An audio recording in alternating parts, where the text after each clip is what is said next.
Hello बच्चों, welcome to biology of coded classes. आज हम लोग पढ़ेंगे किंगडम मोनेरा का क्लासिफिकेशन। हम लोगों ने अभी तक क्या देखा? Kingdom protista. किंगडम प्रोटिस्टा में उसका जनरल कैरेक्टर, उसका रिप्रोडक्शन, कि वो रिप्रोडक्शन कैसे करता है, उसका स्ट्रक्चर को देखा, हम लोगों ने जाना। अब हम देखेंगे वो क्लासिफिकेशन, जो प्रोटिस्टा में जितने भी स्पीसीज हैं उसको हम किस तरह, किनके फीचर के बेसिस पे, कौन से कैरेक्टर के बेसिस पे हम लोगों ने अलग अलग कैटेगरी में बांटा है। और हम लोगों ने क्लासिफिकेशन प्रोटिस्टा को हम लोगों ने 5 कैटेगरी में बांटा है। कौन कौन सा?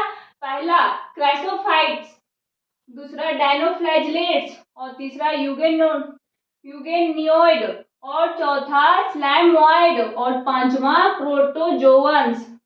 ये पांचों कैटेगरी प्रोटिस्टा में आते हैं। इनके फीचर क्या है, क्या क्या, कैसे ये रिप्रोडक्शन करते हैं, ये कैसे खाना को अपने यानी कि खाना कैसे खाते हैं, ऑटोट्रॉफ है, हेटरोट्रॉफ है, किसमें सेल वॉल प्रेजेंट है या नहीं, ये सब हम एक एक करके देखेंगे। सारा कैटेगरी का फीचर एक वीडियो में बताना पॉसिबल नहीं है, इसीलिए सबसे पहले हम क्राइसोफाइटा के देखेंगे, उसके बाद डायनोफ्लैजिलेट, इसी तरह सबका एक एक करके देखेंगे। तो सबसे पहले हम क्राइसोफाइटा के बारे में पढ़ते हैं। क्या है क्राइसोफाइटा? पहले क्राइसोफाइटा के बारे में पढ़ेंगे। क्राइसोफाइटा है क्या, इनके अंदर क्या क्या फीचर है, इनके बारे में देखते हैं। क्राइसोफाइटा में सेल वॉल प्रेजेंट होता है। ये फ्रेश वाटर और मैरीन वाटर दोनों में रहते हैं। इनके अंदर दो ऑर्गेनिज्म है जो आते हैं, डायटम और डेसिमिड्स। यहाँ पे स्पेलिंग नहीं दिख रहा होगा तो मैं पढ़ के बता देती हूँ। DESMIDS, डेसिमिड्स, जिसे हम क्या बोलते हैं? गोल्डन एल्गी, जिसका दूसरा नाम, फेमस नाम जो है वो है गोल्डन एल्गी के रूप में हम इन्हें जानते हैं। ये ज्यादातर फ्रेश वाटर में पाए जाते हैं और कभी कभी ये मैरीन वाटर में भी पाए जाते हैं, as well as marine water. They are micro organism. Monera क्या थे? छोटे ऑर्गेनिज्म थे, इतने छोटे जो हम इन नंगी आंखों से नहीं देख सकते। उसी तरह डायटम भी माइक्रो ऑर्गेनिज्म है। जो क्राइसोफाइटा है वो माइक्रो ऑर्गेनिज्म के अंदर आते हैं। इसे जो क्राइसोफाइटा है वो पैसिवली फ्लोट करते हैं पानी के ऊपर। पानी के ऊपर फ्लोट करने का मतलब है कि पानी के ऊपर तैरते हैं, फ्लोटिंग करते हैं। और यहाँ पे एक कॉन्सेप्ट आया कि पैसिवली, एक होता है एक्टिव ट्रांसपोर्ट और एक होता है पैसिव ट्रांसपोर्ट। जब ट्रांसपोर्टेशन पढ़ाऊंगी, ट्रांसपोर्ट का जो सिस्टम है उसके बारे में जब पढ़ाऊंगी तब बताऊंगी एक्टिव ट्रांसपोर्ट और पैसिव ट्रांसपोर्ट के बारे में। अभी फिलहाल जान लीजिए जिसमें एटीपी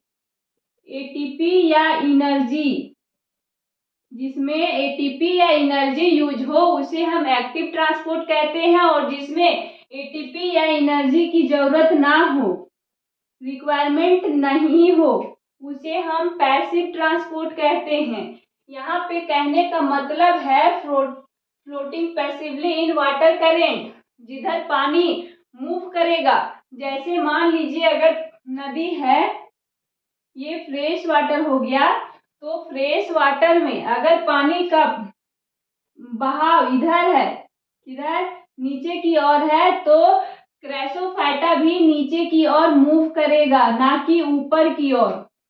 ऊपर नहीं करेगा, वो नीचे की ओर फ्लोट करेगा, पानी के साथ ही चलेगा वो। उसे हम बोलते हैं पैसिवली। फ्लोट कैसा करेगा? वो पैसिवली करेगा। इसमें मोस्ट जितने भी क्राइसोफाइटा में जो भी ऑर्गेनिज्म आते हैं वो अधिकतर क्या करते हैं? फोटोसिंथेसिस करते हैं। यहाँ पे हेटरोट्रॉपिक नहीं, ऑटोट्रॉपिक शो कर रहा है। ऑटोट्रॉपिक में कीमो ऑटोट्रॉपिक नहीं, फोटोसिंथेसिस पृथ्वी के थ्रू यानी कि सनलाइट को कैप्चर करके इनऑर्गेनिक मॉलिक्यूल्स को ऑर्गेनिक में कन्वर्ट करते हैं, वाटर को तोड़ते हैं और ऑक्सीजन रिलीज करते हैं, उसे हम फोटोसिंथेसिस बोलते हैं। तो क्राइसोफाइटा कैसा शो कर रहा है? फोटोसिंथेटिक। क्राइसोफाइटा में हमने देखा डायटम और डेसिमिड जो है वो ज्यादातर देखे गए, इनके एग्जाम्पल है क्राइसोफाइटा। इनके अंदर दो ऑर्गेनिज्म आते हैं जिसका नाम डायटम और डेसिमिड है। तो उसमें से डायटम, डेसिमिड के बारे में हमारे एनसीईआरटी बुक में कुछ डिटेल नहीं दिया हुआ है, बस डायटम के बारे में दिया हुआ है। तो हम देखेंगे डायटम का बारे में। इसमें डायटम में सेल वॉल प्रेजेंट होते हैं। क्या होते हैं? सेल वॉल प्रेजेंट होते हैं। जो सेल किससे बने होते हैं? सिलिका से। जो सेल है, सेल वॉल जो है वो क्या से बना होता है? सिलिका से। जो सेल वॉल है, जैसे आप देखेंगे साबूदानी जिसमें हम साबुन रखते हैं, वो कुछ इस तरह का होता है, उसका स्ट्रक्चर कुछ इस तरह का होता है साबूदानी का। उसी तरह डायटम भी जो सेल वॉल है उनका सेल वॉल का स्ट्रक्चर इसी तरह ओवरलैप किया हुआ है।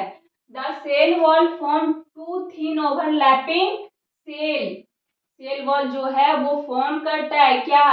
दो थिन ओवरलैपिंग, पतला सा ओवरलैपिंग जो सेल है वो फॉर्म करता है, पतला सा एक लेयर को फॉर्म करता है, जिससे जो कैसा दिखता है? सॉफ्ट बॉक्स की तरह, साबुनदानी के जैसा दिखाई देता है। सेल वॉल ये बनाया है, इसमें क्या प्रेजेंट है? सिलिका का मॉलिक्यूल्स, एटम्स प्रेजेंट हैं। इस सेल वॉल में क्या प्रेजेंट है? सिलिका का एटम प्रेजेंट है, जो इंडेस्ट्रेबल होते हैं, जो समय के साथ वो गलते नहीं है। इनके अंदर भले जो ऑर्गेनिज्म है, जो क्राइसोफाइटा है, वो मर जाएंगे, लेकिन उसका सेल कभी रप्चर नहीं होता, कभी टूटता नहीं, वो गलता नहीं, डिस्ट्रेबल नहीं होता। इसीलिए उसे हम इंडेस्ट्रेबल बोलते हैं। वो गलता नहीं है, वो डिस्ट्रॉय नहीं होता है। अगर हम उसे बिलियन ऑफ ईयर छोड़ दे, अगर हम फ्रेश वाटर से उसे नहीं हटाएं, तो ये हमारा अर्थ कैसा हो जाएगा? डायएटमिसियस अर्थ हो जाएगा। कैसा अर्थ हो जाएगा? डायएटमएसियस अर्थ हो जाएगा। ये जमा होते जाएंगे, ये जो बॉक्स है, ये जो सेल है, वो जमा होते जाएंगे वाटर में, तो एक समय ऐसा आएगा कि वो डायएटमएसियस अर्थ फॉर्म कर देगा। इसका यूज, जो सेल है, जिस सेल में सिलिका प्रेजेंट है, उसका यूज हम कहाँ करते हैं? तो पॉलिशिंग में। किसी भी चीज का पॉलिश करना है तो हम इस सेल का उपयोग कर सकते हैं। फिल्ट्रेशन, ऑयल का फिल्ट्रेशन, तेल का फिल्ट्रेशन करने में भी इनका यूज कर सकते हैं। जो डायएटम क्राइसोफाइटा के जो डायएटम है, वो ओशियन का चीफ प्रोड्यूसर कहा जाता है। ये क्या करते हैं? फोटोसिंथेसिस के थ्रू अपना खाना बनाते हैं, यानी कि ऑक्सीजन रिलीज करते हैं। क्राइसोफाइटा जो है वो क्या करता है? सबसे ज्यादा ऑक्सीजन यही बनाता है। डायएटम ही ओशियन में सबसे ज्यादा ऑक्सीजन बनाता है, यानी कि इसीलिए कहा गया है इन्हें ये चीफ प्रोड्यूसर है। क्या है? Chief producer. मैं फिर से एक बार समरी के रूप में क्राइसोफाइटा के बारे में बता देती हूँ। क्राइसोफाइटा में क्या है? डायएटम, कौन से ऑर्गेनिज्म आते हैं? डायएटम और डेसिमिड्स, जिसे हम गोल्डन एल्गी के नाम से भी जानते हैं। ये ज्यादातर फ्रेश वाटर में पाए जाते हैं। किसमें पाए जाते हैं? Fresh water. और कभी कभी ये मैरीन वाटर में भी पाए जाते हैं। मैरीन वाटर कहने का मतलब है ओशियन, जिसमें जैसे ओशियन को हम मैरीन वाटर कहते हैं। इसका तीसरा फ्यूचर है, ये माइक्रो ऑर्गेनिज्म है। क्या है? माइक्रो ऑर्गेनिज्म है।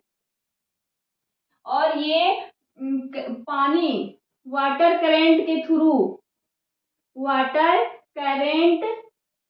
थ्रू ये फ्लोट करते हैं, बहते हैं, उन्हीं के साथ ये मूव करते हैं। और ये ना फोटोसिंथेसिस करते हैं, सनलाइट को ऑब्जर्व करते हैं, कैप्चर करते हैं और वाटर को तोड़ते हैं और ऑक्सीजन रिलीज करते हैं। यहाँ पे क्या होता है? ऑक्सीजन रिलीज होता है। ऑक्सीजन रिलीज होता है फोटोसिंथेसिस के दौरान। इनका सेल वॉल कैसा होता है? इनके अंदर क्राइसोफाइटा में सेल वॉल प्रेजेंट होते हैं, जो कैसा दिखता है? साबुनदानी के जैसा, सोप बॉक्स के जैसा।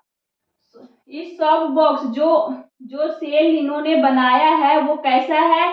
पतला है, थीन है। इनके वॉल में सिलिका का एटम पाए जाते हैं। जो सिलिका कभी गलता नहीं, कभी टूटता नहीं, इनडेस्ट्रेबल नहीं होता, वो गलता नहीं है। इसीलिए ये इनके अंदर जो भी ऑर्गेनिज्म पाए जाते हैं वो मर जाते हैं, लेकिन ये जो सेल है वो ओशियन में ऐसे ही, ओशियन या वाटर में ऐसे ही पड़े हुए रहते हैं। अगर हम इन्हें नहीं हटाए, बिलियन ऑफ ईयर्स अगर हम इन्हें नहीं हटाएंगे तो ये डाएटमीशियस अर्थ का फॉर्म कर देंगे। क्या करेंगे? डाएटमीशियस का अर्थ फॉर्म कर देंगे। इनका यूज क्या है? जो ये सेल बच जाते हैं उनका यूज क्या करते हैं हम लोग? पॉलिश करने में, और क्या करते हैं? ऑयल का फिल्ट्रेशन करने में, सेल को फिल्टर करने में भी यूज करते हैं इनका। और जो डाएटम है वो फोटोसिंथेसिस के थ्रू ऑक्सीजन को रिलीज करते हैं। इससे हम ये कह सकते हैं ओशियन में सबसे ज्यादा ऑक्सीजन का प्रोडक्शन डाएटम ही करते हैं, जिसकी वजह से इन्हें हम चीफ प्रोड्यूसर कहते हैं। आई होप आपको क्लासिफिकेशन ऑफ प्रोटिस्टा समझ में आया होगा, और उसके अंदर जो 5 कैटेगरी बनाया है हम लोगों ने, उनके अंदर हम लोगों ने पहला क्या देखा? क्राइसोफाइटा। अगले लेक्चर में हम धीरे धीरे करके सारे को पढ़ेंगे, एक एक करके समझेंगे। क्राइसोफाइटा का जो फीचर है वो समझ में आया होगा।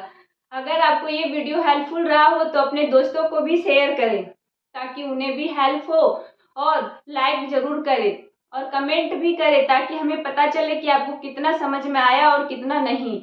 जो ना समझ में आया वो भी टॉपिक लिखा करें। अगर आप नए हैं चैनल पे तो सब्सक्राइब जरूर करें। थैंक यू, धन्यवाद।